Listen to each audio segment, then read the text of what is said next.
obviously Arsenal played before you do this weekend, so they have an opportunity to at least ask the question of you. I just wonder, obviously it's impossible to ignore exactly what happens between Arsenal and West Ham, so how does that impact you? Because if they win, it feels like a much more pressurised situation to match their result. I think the biggest question to be asked is from Man City, because we face a strong team again, like we faced Villa. So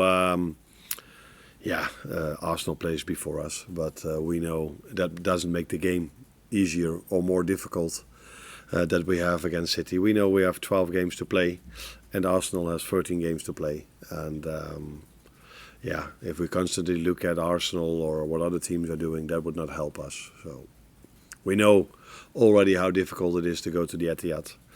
So we don't need Arsenal to get involved in that even more. Yeah, I mean, it's the last win in the league came in 2015. Obviously, Liverpool have won in the Champions League since then in 2018. So what are you expecting, though, from City? Because they've had a disappointing season. They've had that disappointment in the Champions League and obviously fighting for points to make sure they're in the Champions League next season. Yeah, what I always expect from City, since Pep is there. A great football team that can play so well, and they've had maybe one or 2 months in the 7 or 8 years he's there now that weren't the best, maybe partly because of injuries as well. Injuries come back. They've signed 3 or 4 players. I can see them coming back already if you look at the result against Newcastle. So what you expect is what everybody expects if you go to the Etihad if you play against City. Yeah, you have to suffer as well. And work really hard to keep them away from your goal, because they are so good in ball possession. But yeah, they face a strong team as well that haven't lost for 22 games now. Can I just ask about Darwin as well? Because there was so much attention on that one miss last night, how do you deal with that with Darwin himself to make sure that he doesn't suffer too much because of it? Oh, I can accept every miss, especially from a player that has scored 2 very important goals against Brentford, that scored for us in the home game against Villa. I would prefer him to score, but the word chance says it all. It's a chance, so it's not 100% sure that the ball goes in, and players miss chances. That I can accept. But what was a bit harder for me to accept, that his behaviour after that chance, and with behaviour I mean I think it got too much in his head, where he wasn't the usual Darwin that works his ass off and makes sure he helps the team. I think he was too disappointed after him missing that chance, and maybe we will never know, we will never find out. That's why he was just a fraction short the moment afterwards. I always truly believe that it's always the best to have Jota's mindset. And what I mean with that is that for the whole season he doesn't complain, keeps on going, and wherever we need him he's ready. And that is very difficult. There are not many players that can do this. So it's not about the chance for me. It's more about the 20 minutes afterwards where I want to talk to him about than about him missing a chance. You generally see that mindset from the group as a whole, because as you mentioned, 22 games unbeaten in the Premier League since that defeat to Nottingham. Yeah, and going 2-1 down against Villa, which was, in my opinion, completely against the run of play. Is that the way you say it here? So I was like, at halftime, I also said to them, I can show you now all the chances you've created. So don't think 2-1 is the result that is logical at the moment. So if you just keep on going, we do it defensively a bit better, we will definitely get our chances again. And that's also what we got. Unfortunately, too many times this season, we've missed maybe too many chances. And what I mean with that is that I don't think we've stolen many points. I've always come back to the Chelsea game where a draw was maybe a more of a fair result, but for every other game I think we got what we deserved, or we deserved more.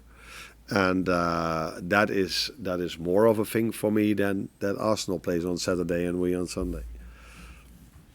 Arne, what difference, you said a moment ago about City looking a bit better in recent weeks with the new players, with the injured players back. What's the difference that you've seen? That players available. The style of play has always been the same for all these years that Pep was at Barcelona, at Bayern Munich, or at City. That's what I like from every manager. If they wear different shirts, you still know, Probably this is a team that is coached by Pep Guardiola, and that is what we've seen also in the period of time where they drop points. But yeah, even he needs quality players to get results, and if so many players are out, and you see this with Ace Postecoglou as well, if you constantly have to, if you only have 10, 11, 12 players to play with in this league, in another league probably possible, but in this league it's so hard. So yeah, now with players being back, it's the same style of play, but the results are better. Obviously, just lately you've had a lot of matches, a lot of league games as well. We're beginning to count down the games, we're beginning to count down the points and everything else.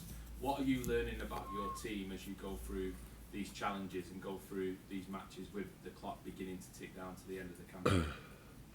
I'm not learning anything. Yeah, you always learn in every game, but I see mostly the same things. So these players are able to play every 3 days on the best of their capabilities in terms of physique. So if you saw yesterday again, I'll mostly take Dom Szoboszlai as an example. What a work rate.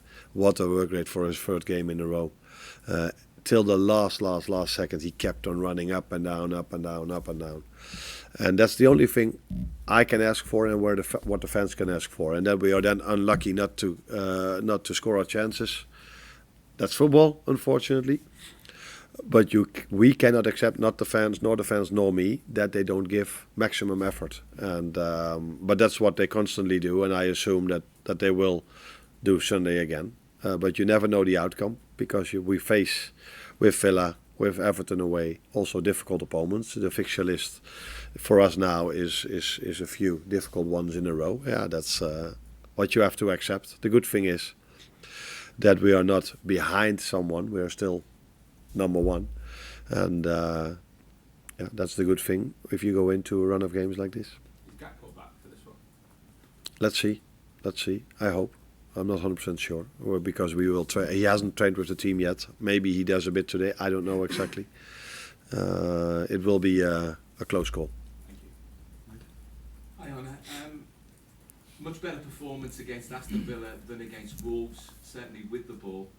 And if you consider Villa, front foot style, adventurous, similar to Manchester City in a lot of respects, in some ways does that favour Liverpool in terms of style, rather than playing against a low block, which certainly you'll have more possession, but trying to make penetrative runs and create chances can often be more difficult? Yeah, it depends. If we play a team like Wolves, we hardly concede a chance, and we hardly concede an attack.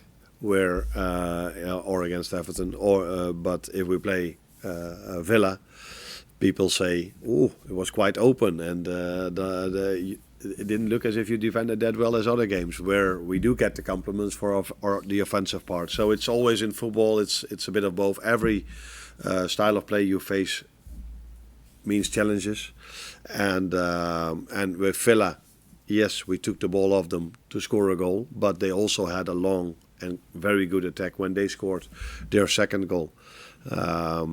But I think in general, people, and me definitely, prefer a game of football that we saw yesterday, even if you are neutral, because I think everybody enjoyed watching that game, and I don't think many people enjoyed watching the Wolves game.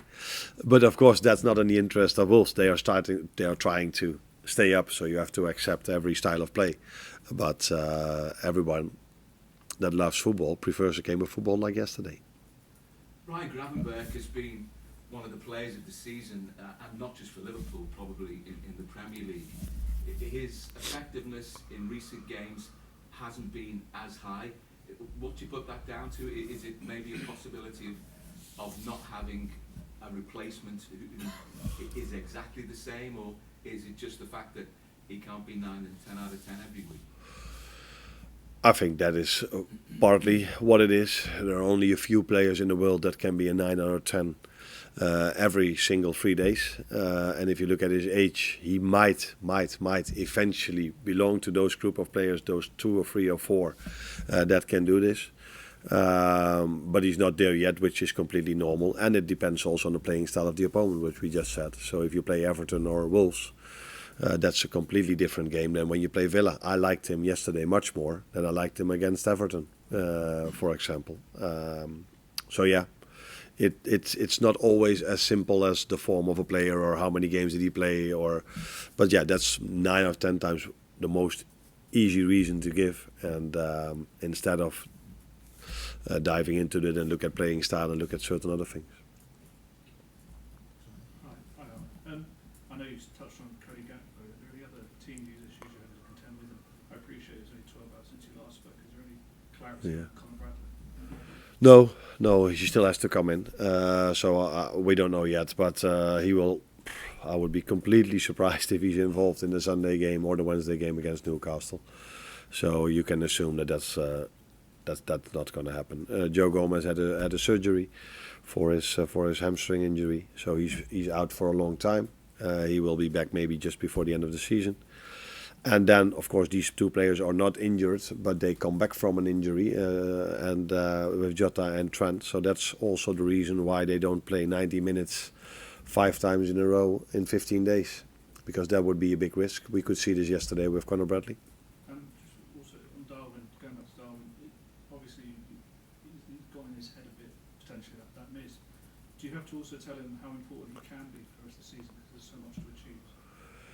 Yes, I will tell him that as well, but I think the most important message is you can miss a chance, but you can't miss out on work rate. That's for me a more important message than tell him, because that's the life of a striker. He knows he's 24, 25, 26, I don't know. He will probably have missed a few chances in his career, and he probably would have scored a few as well. So no problem at all, or no problem at all, of course. We would have loved to see it differently, but it's part of the job of a number 9, part of your life that you sometimes miss where people expect you to score. But it's not part of the job of a number 9 then to slow down in work rate, and that is something we will talk about. Hi, Arne. We've spoken a few times about the addition of getting chances for the starting number 9, and in the last 2 games Diogo Jota's managed to get 10 shots from starting positions. So are you pleased with that improved production, and how disappointed is he that only one of those 10 shots actually hit the target? Probably he will, although apart from him hitting the target, he gave a great assist as well. So it tells you maybe more how disappointed I am that we missed him for 4 to 5 months. Then it tells you that something changed in our playing style. So when he was there with us before, I think he was involved in a lot of goals, scoring as well. So it tells you how much of a miss it has been not to have him. But again, I would have loved to play him every single time, maybe for 90 minutes. But if your player is out for 4 or 5 months, and he hasn't been out, he has been coming back, coming in, coming back. And every time we played him a bit too much, he got injured again. So I hope people understand why we are so cautious now, because 12 games to go. And you tell me, and I see the same, how much of a threat he is. So we have to keep him available for 12 more games, and Champions League and the League Cup final. But that is not an easy balance to find. I would have loved to keep him in the team because he played really well. For Trent the same, who takes out 2 players that are playing so well. Yeah, that's only because it's a big injury risk to keep them in the team. So when I drove up, I was listening to TalkSports, and I don't know who he is, but his name was Mark Lawrenson or something like this, and he simply couldn't understand that I took Trent off. Which I understand from his perspective, because he played so well and he just scored a goal. But now maybe he does. I noticed you had a word with Trent when he came off. Was he disappointed? I mean, or did he understand the fact that it's for the long term? Yeah. We spoke about this already a week ago. That in this 5 games, he already knows how many minutes he would make. That was in a situation where Conor was available as well. Now maybe we have to adjust our plan. But I said to him, you know why I take you off, don't you? He said, yeah, we spoke about it. So, but of course, a player has adrenaline, and he just scored. Was a better moment than against Wolves, where he lost the ball just before I took him off. So he's improving. Thanks, Arne. Thank you. You're welcome.